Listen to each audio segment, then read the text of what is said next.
Normalda cinsəllikdən danışan deyiləm, bilirsiniz. Elə buna görə səhifədə bu haqda post da azdır və ya da story ümumiyyətlə demək olar ki, atan biri deyiləm.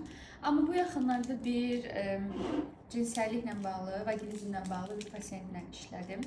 Və ondan sonra düşündüm ki, niyə də yox? Məsələ bu mövzuda da mən kifayət qədər post atmalıyam və ya da story atmalıyam. Nədir məsələ?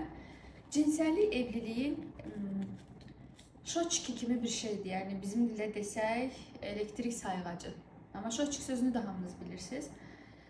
Niyə şoçki kimi bir şey? Çünki necə ki şoçki atanda işıqlar sönür, hər tərəf qaranlıqlaşır, göz gözü görmür belə deyək də.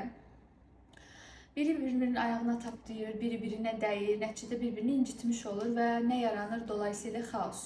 Və belə bir xaos yarandığı üçün də evdə problemlər başlayır ortaya çıxmağa. Cinsəllik də tam da belə bir mövzudur. Partnyorlar arasında doyumlu cinsəllik olmadığı zaman, təmin edici cinsəllik olmadığı zaman bir müddətdən sonra o xaos yaranmağa başlayır. Yəni cinsəllik bir münasibətin şəfasıdır, bir münasibətin həzz nöqtəsidir, həzz qaynağıdır və onu evlilikdən çıxardanda münasibət xaotikləşir.